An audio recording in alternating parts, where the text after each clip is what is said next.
把沿途百姓当军粮，妇孺老幼皆入肉汤，杀了数百万人，导致中原的族谱大量消失，死后却被称为半个圣人。究竟是什么让杀人魔被后人尊敬？今天我们要体验的是黄巢之乱。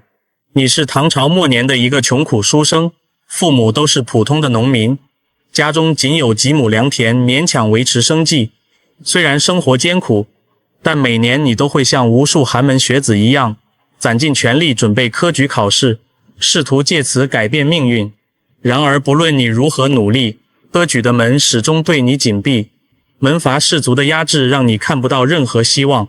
在这个王朝的末年，士族势力早已垄断了所有的机会，寒门学子的努力不过是为权贵阶层提供的一种游戏。就在你彷徨之际，黄巢的名字开始进入了你的视线。他原本只是一个普通的盐商之子，也想通过科举改变社会地位，但科举屡次落榜，陷入了与百姓同样的贫困与困境。他痛恨科举制度，痛恨那个早已腐化的朝廷。在一次次的失败和压迫下，他做出了一个你从未敢想象的决定。那一年大旱、蝗灾，整个关东一带，几乎所有的庄稼都无法收成，百姓的生存都成了问题。家中的粮食日渐减少，许多人甚至不得不啃食草根、树皮，生活艰难到几乎绝望。黄巢趁着天灾肆虐，百姓生活困苦的时机，展开了他的起义。你也是最早一批加入他军队的人，你们在短时间内就召集了很多被压迫的义军，号召他们反抗压迫，推翻这个腐化已久的政权，摧毁那些无法改变的阶级结构。你们的军队日益增大，逐步与地方衙门展开对抗，攻占了一个又一个县城。起义军虽然势如破竹，但由于长时间没有稳定的粮源，战士们的体力和士气开始下降。在你们攻占的城镇里，不仅富贵士族的粮仓早已被洗劫一空，百姓的粮食也几乎枯竭，饥荒开始蔓延，士兵们的脸色越来越苍白，忍饥挨饿已经成为日常。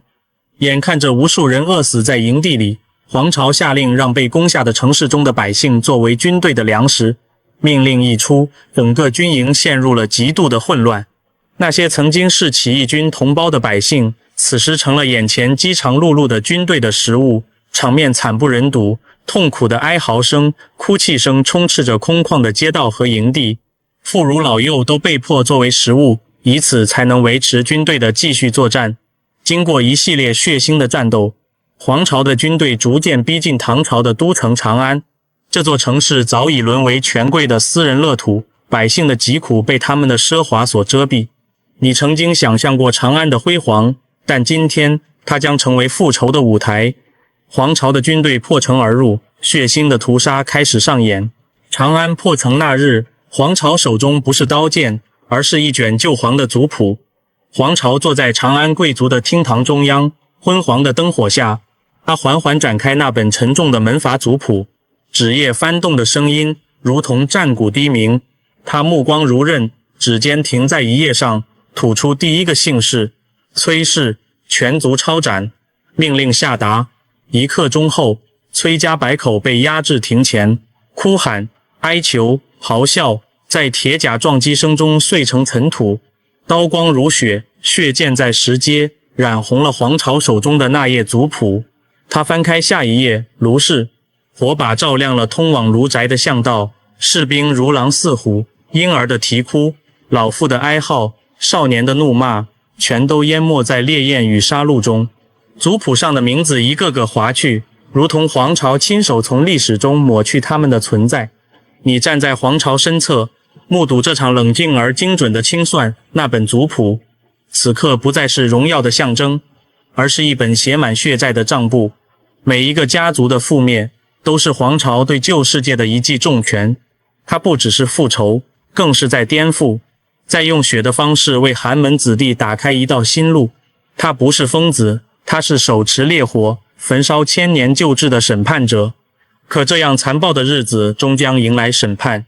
逃亡四川的唐僖宗并未彻底沉沦，他在藩镇节度使的支持下，悄然召集旧部，联络各路兵马，重新举起反攻大旗。就在黄巢登基称帝的第2年，终于唐廷的诸侯兵马分数路进逼，围攻南归的义军。你们已经不是当初气势如虹的起义军，而是一群鸡皮交迫、内斗不止的溃兵。黄巢节节败退，曾经为他抄写族谱的你，也不得不披上甲胄，走上战场。可这一战，你们连血都流得毫无意义。战鼓一响，敌军如潮而来，你眼前的兄弟接连倒下，呼喊着，挣扎着，却连喊声都被马蹄碾成泥土。最后你被俘，像牲口一样跪在冰冷的广场上，看着一排排昔日战友伏法于刽子手刀下。轮到你时，你已无言无泪，在刽子手挥下那一刀时候，结束了你所有的幻想。如此努力的你，也终究没能等来那个寒门翻身的春天。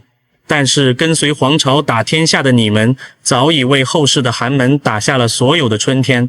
黄巢虽以极端手段对待百姓，但他摧毁的更多是门阀士族的根基。那些掌控权力的世家，因黄巢的屠杀而彻底崩塌，族谱上的名字被一一抹去，曾经的荣耀化为尘土。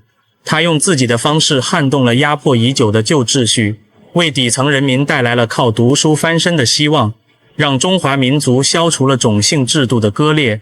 此后的他也被一部分人称之为半个圣人。